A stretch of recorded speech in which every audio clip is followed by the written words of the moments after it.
मित्रों, हिंदू धर्म ग्रंथों के अनुसार परमपिता ब्रह्मा जी ने जब सृष्टि की रचना की तो इस काल खंड को यानी समय को 4 युगों में विभाजित किया, जिसमें पहला है सतयुग, दूसरा त्रेता युग, तीसरा द्वापर युग और चौथा कलयुग।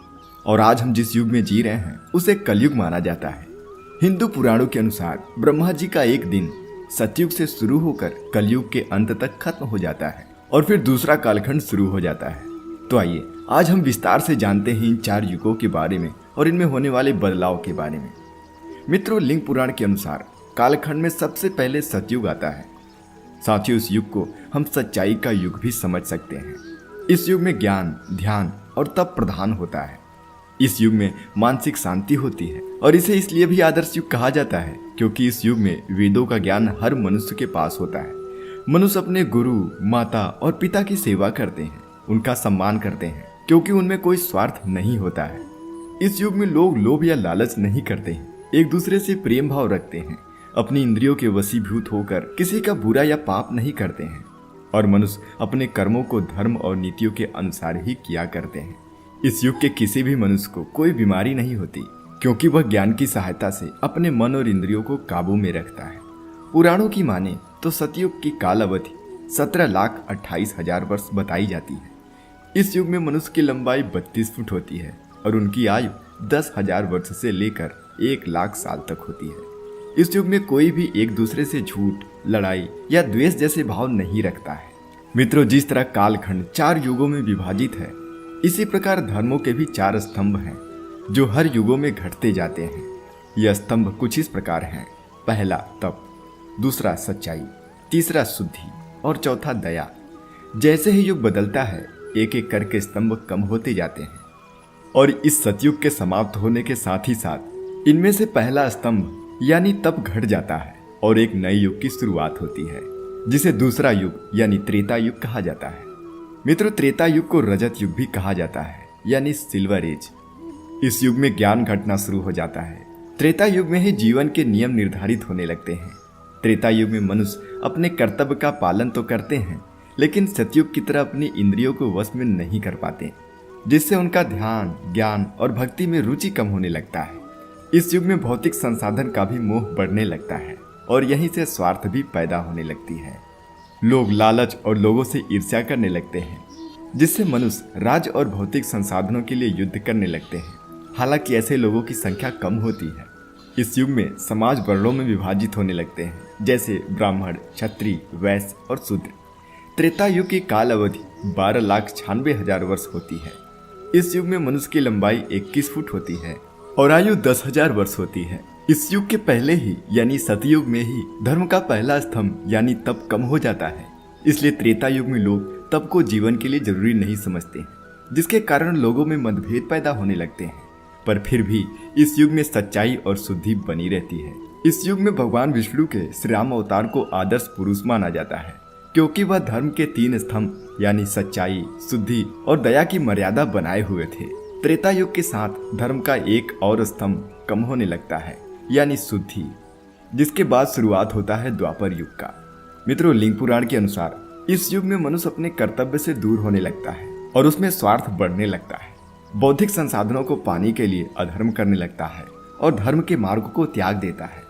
जैसे जैसे समय आगे बढ़ता है वैसे वैसे ही मनुष्य काम, क्रोध और मोह जैसे अवगुणों से ग्रसित होने लगता है। इस युग में मनुष्य को कर्म से नहीं बल्कि जन्म से जाना जाता है, यानी लोगों में भेदभाव उत्पन्न होने लगता है। जहां ब्राह्मण को वेद और शास्त्र का ज्ञान लेने की अनुमति होती है, वहीं दूसरी तरफ शूद्रों को वेद और शास्त्रों का ज्ञान लेना वर्जित होता है। समाज विभिन्न जातियों में बंटने लगता है। लोगों में मोह, लालच इतना बढ़ जाता है कि उनको दूसरों के साथ अपनों से भी ईर्ष्या होने लगती है। वे अपने मन और इंद्रियों को काबू नहीं कर पाते हैं और स्त्रियों को भी अपनी संपत्ति समझने लगते हैं, जिससे समाज में अधर्म बढ़ने लगता है।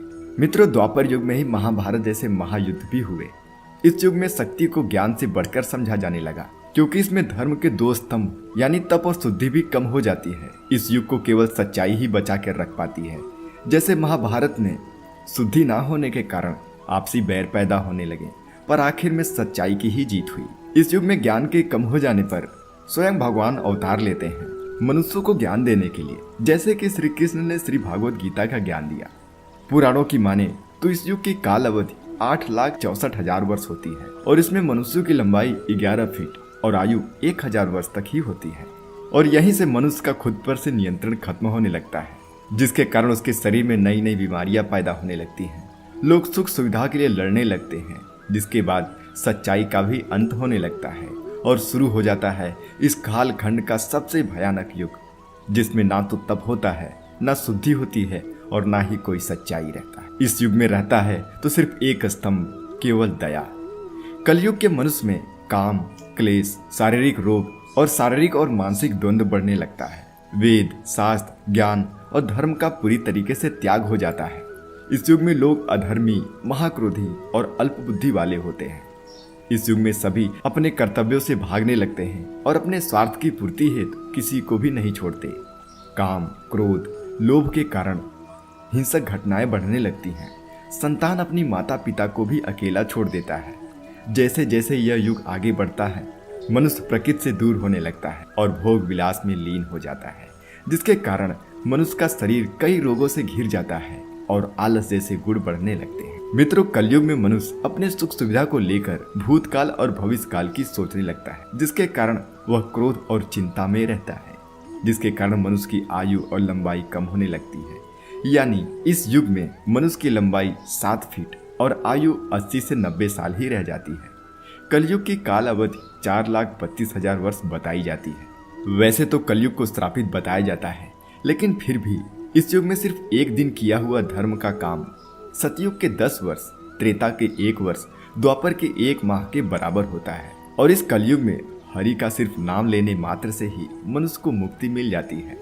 समय के साथ साथ कलयुग में और भी भयंकर घटनाएं होने लगती हैं, जिसके कारण मनुष्य में इंसानियत भी खत्म हो जाती है, जिसके बाद विनाश होता है और फिर एक बार एक नए काल चक्र की शुरुआत होती है, जिसमें फिर से नए सतयुग की शुरुआत होती है और ये चक्र बार बार चलता रहता है। और मित्रों, शास्त्रों की माने तो अभी यह सृष्टि का 22वां कालचक्र चल रहा है।